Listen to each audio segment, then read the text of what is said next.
എല്ലാവർക്കും സലു സിമ്പിൾ റെസിപ്പീസിലേക്ക് സ്വാഗതം. ഇന്ന് നമുക്ക് ഗ്യാസ് സ്റ്റോപ്പിൽ ഉണ്ടാക്കിയെടുക്കാൻ പറ്റുന്ന ഒരു അടിപൊളി കപ്പ് കേക്ക് എങ്ങനെയാണ് തയ്യാറാക്കുന്നത് നോക്കാം. അപ്പൊ മിക്സിയുടെ ജാറിലേക്ക് ഞാനിവിടെ 1 കപ്പ് പാൽ ഒഴിച്ചു കൊടുക്കുകയാണ്. റൂം ടെമ്പറേച്ചർ മിൽക്കാണ് ഒഴിച്ചു കൊടുത്തിരിക്കുന്നത്. പിന്നെ 1/4 കപ്പ് ഓയിലും കൂടി ഇതിലേക്ക് ഒഴിച്ചു കൊടുക്കണം. വെളിച്ചെണ്ണ ഒഴിക്കരുത് കേട്ടോ, അത് പ്രത്യേകം ശ്രദ്ധിച്ചേക്കണം. പിന്നെ നമ്മളുടെ മധുരത്തിന്റെ ആവശ്യത്തിനുള്ള പഞ്ചസാര ചേർത്ത് കൊടുക്കുക. ഞാൻ ഇവിടെ 1/4 കപ്പ് പഞ്ചസാര ചേർത്തിട്ടുണ്ട്. 1/2 ടീസ്പൂൺ ഏലക്കാപ്പൊടിയും കൂടി ചേർത്ത് ഒന്ന് അടിച്ചെടുക്കണം. ഒരു 3 മിനിറ്റ് മാക്സിമം ഒന്ന് അടിച്ചെടുത്താൽ മതി. അതിനുശേഷം അടപ്പ് തുറന്നിട്ട് 1 മുട്ട നമുക്ക് ഇതിലേക്ക് പൊട്ടിച്ചൊഴിച്ചു കൊടുക്കാം. അപ്പൊ 1 മുട്ടയിലാണ് നമ്മൾ ഇത് ഇത്രയും കേക്ക് തയ്യാറാക്കാൻ പോകുന്നത്. അപ്പൊ വീണ്ടും ഒരു 2 മിനിറ്റ് അടിച്ച ശേഷം നമുക്ക് ഈ ഒരു കൂട്ട് നമുക്ക് ബൗളിലേക്ക് ഒഴിച്ചു കൊടുക്കണം. ഇതുപോലെ ഒന്ന് ഒഴിച്ച് മാറ്റി വെക്കാം. ഇനി നമുക്ക് മറ്റൊരു ബൗളിലേക്ക് ഒരു അരിപ്പ വെച്ചിട്ട് 2 കപ്പ് മൈദാമാവും 2.5 ടീസ്പൂൺ ബേക്കിംഗ് പൗഡറും കൂടി നമുക്ക് ഒന്ന് അരിച്ചെടുക്കണം. അപ്പൊ മൈദാമാവ് ഞാൻ 250 ml കപ്പിലാണ് 2 കപ്പ് എടുത്തത് കേട്ടോ. എന്നിട്ട് ഇതുപോലെ ഒന്ന് അരിച്ചെടുത്ത ശേഷം നമുക്കൊരു സ്പാച്ചിലുണ്ട് ഇതൊന്ന് ഇതുപോലെ ഒന്ന് ഒതുക്കി കൊടുക്കാം.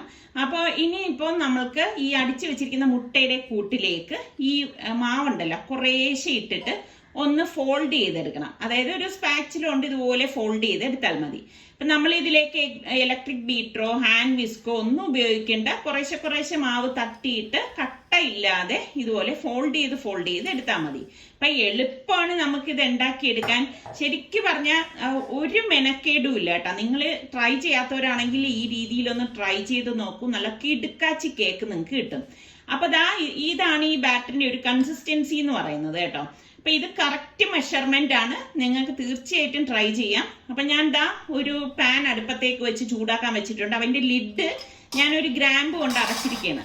അപ്പൊ ഇതുപോലൊരു അകത്തൊരു റിങ് വെച്ചിട്ട് ഇതുപോലെ ഒരു പ്ലേറ്റ് ഞാൻ അകത്തേക്ക് വെച്ചിട്ട് അടച്ചു വെച്ച് ഒരു ഹൈ ഫ്ലെയിമിൽ വെച്ച് ഒരു 5 മിനിറ്റ് അതങ്ങ് ചൂടാക്കും കേട്ടോ. പിന്നെ ഞാനിവിടെ സിലിക്കോൺ മോൾഡാണ് എടുത്തിരിക്കുന്നത്. ഈ മോൾഡിലേക്ക് നമുക്ക് 1/4 ഭാഗം മാത്രമേ ഈ ബാറ്റർ ഒഴിച്ചു കൊടുക്കാവൂ. കാരണം കൂടുതൽ കഴിഞ്ഞാൽ അത് പുറത്തേക്ക് ചാടാൻ സാധ്യതയുണ്ട്. ഭംഗിക്ക് വേണ്ടി കുറച്ച് ചോക്ലേറ്റ് ചിപ്സ് ഞാൻ വെച്ചു കൊടുക്കുകയാണ്. നിങ്ങൾക്ക് ടൂട്ടി ഫ്രൂട്ടി ഒക്കെ ഉണ്ടെങ്കിൽ അത് വെച്ചു കൊടുക്കാം. എന്നിട്ട് ഒന്ന് ടാപ്പ് ചെയ്ത് കൊടുക്കണം കേട്ടോ. എയർ ബബിൾസ് ഒക്കെ ഉണ്ടെങ്കിൽ പോകാനാണ് അങ്ങനെ ചെയ്യണത്. അപ്പൊ നമ്മുടെ പാത്രം പ്രീ ഹീറ്റ് ആയിട്ടുണ്ട്. ഇതിലേക്ക് നമുക്ക് ഇത് വെച്ച ശേഷം ഒരു മീഡിയം ടു ലോ ഫ്ലെയിം അങ്ങനെ വെച്ച ശേഷം നമുക്കൊരു 15 മിനിറ്റ് അത് ബേക്ക് ചെയ്തെടുക്കാം. അപ്പൊ ഞാൻ ബാക്കിയുള്ളത് നമ്മളുടെ ഓവനിൽ വെച്ചിട്ട് 180 ഡിഗ്രി സെൽഷ്യസിൽ 15 മിനിറ്റ് ബേക്ക് ചെയ്യാനായിട്ട് പോവുകയാണ്.